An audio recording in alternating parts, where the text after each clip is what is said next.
there, friends on YouTube. My name is Jason, sometimes known as the JTL, and this is Painfully Honest Tech. Tech so honest it hurts. Thank you so much, and welcome to part 2 of my series, Everything That's Right about the iPhone 11, 11 Pro, and 11 Pro Max. Now, I just did a video about what was wrong with it, and you can check that out. It's linked in the description below or at the end card at the end of the video. I'm going to tell you some things that I think Apple got right with the iPhone 11 series so that you can feel good if you've already made that purchase. First, let's focus on the iPhone 11. The biggest thing that Apple got right with the iPhone 11 this year is the price.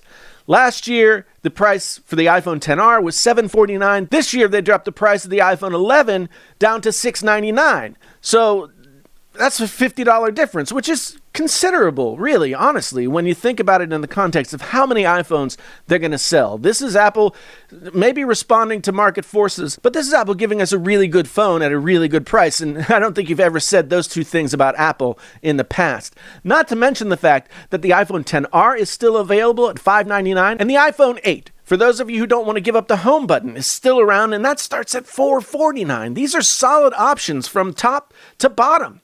Well, not from top, from in this lower end of the spectrum. This is good. Good. Prices are good. I also think that they got the colors right this year.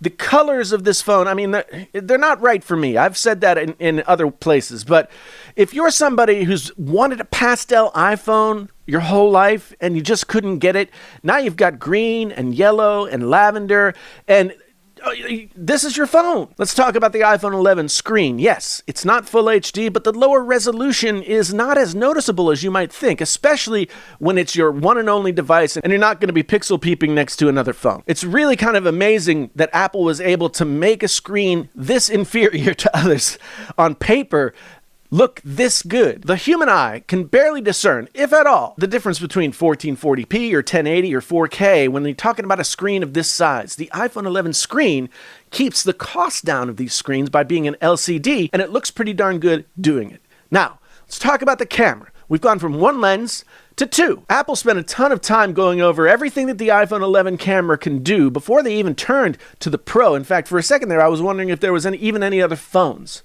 That showed us that they really want to drive home the idea that the iPhone 11 is a great phone in its own right. It is an iPhone. And what they've showed us with what the camera can do, I think it's hard not to make that argument. Then there's the battery life. You're getting 1 more hour of battery life on a phone that's already got amazing battery life. This is huge for the everyday user. My experiences with the iPhone XR, it was great. And if this battery life is better, then Apple has stepped way out in front of a lot of the Android competition who really still seem to struggle to get us through a day or into the next day. Android phones are better than they used to be, but this year, all the iPhones are touting much better battery life by hours. If that turns out to be true, they will become the undisputed battery champions of the mainstream phone market. Honestly, I gotta give Apple credit for the compromises that it made with the iPhone 11.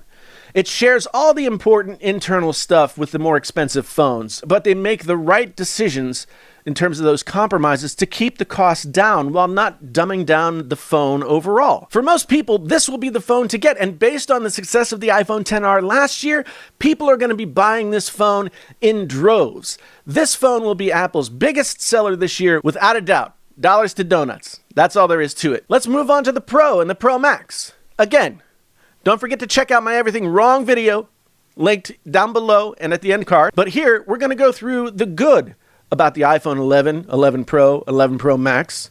And there's some pretty decent stuff to discuss here. We'll start out with the small stuff. The design. You know, a lot of people complain that Apple's making us wait for a design refresh for another year. But what they did with the form factor they've been using for the past 3 years isn't all that bad this year. I particularly like the new matte glass finish on the back of the Pro models. Not only will it help with grip, but it also looks sexy as hell. The matte finish on the back of the Pixel 3 and 3 XL last year, that was one of my favorite, maybe even just favorite features of that phone. And I know Apple is going to pull through and do it even better on their phones. Also, the introduction of Midnight Green. This color sort of came out of nowhere, and on paper, yes, it seems like it's a really weird choice. It's kind of ugly, but in reality, the color really grabbed me as soon as I saw it. Enough so that I ordered it over my usual space gray.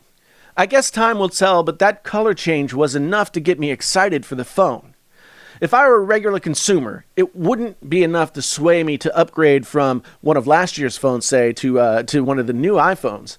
But since I know I have to get one anyway, it's at least a little more exciting, and I'm a little bit more tingly as I wait for Friday. Of course, the biggest, bestest thing about the iPhone this year has to be the cameras. If the cameras on the iPhone 11 were impressive, the module on the back of the iPhone 11 Pro and Pro Max have the potential to put Apple squarely back in the hunt for best camera of 2019. In addition to the wide and ultra-wide lenses we have on the 11, the Pro versions offer a third telephoto lens. If the telephoto lenses on other iPhones of the past are any kind of indicator, this lens will be the culmination of the triple threat that Apple is giving us this year. On top of the lenses, they've got all kinds of new software features like night mode and smart HDR and a whole new interface that will allow you to see all the possible shots you can get with each of the different lenses, just in a huge wide screen. On top of all that, the iPhone was already the undisputed champion of phone video, and with this new hardware plus the addition of a video editor in the camera application, you can shoot 4K 60 FPS video, edit it right inside the camera app, and then upload it to wherever it's going to go. None of this is new. Other phones do these things.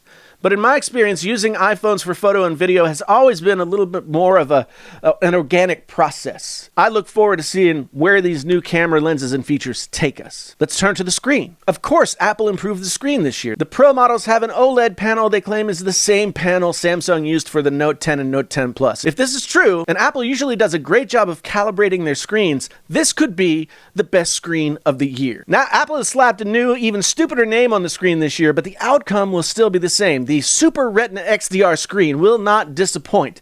Apple claims to have borrowed tech from their new Pro Motion XDR display that's coming with the Mac Pro to work some kind of magic with the screen on these pricier iPhone models. The brightness this year goes all the way up to 1200 nits, which is enough to burn your eyeballs out of your skull if you're in a dark room. And those are the positives that we know about. There are other possibilities for positives for the new iPhones that we just can't even say at this point.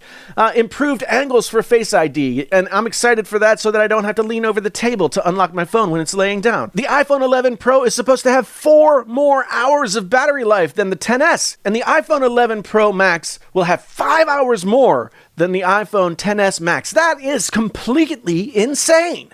I didn't really think I'd be all that excited for the iPhone 11 models, but to be honest, I am. I'm not foaming at the mouth or anything, but I'm anxious for the phone to hit my door this coming Friday. Again, this was my everything Apple got right with the iPhone 11, 11 Pro, and 11 Pro Max. Be sure to click here, wherever, to check out the everything that Apple got wrong with the iPhone 11 Pro, Pro Max, so that you can get both sides of the story. Again, thank you for being here. Really do appreciate it. Once again, my name is Jason, sometimes known as the JTL. This is Painfully Honest Tech. Tech so honest it hurts. Until the next time, I'm out.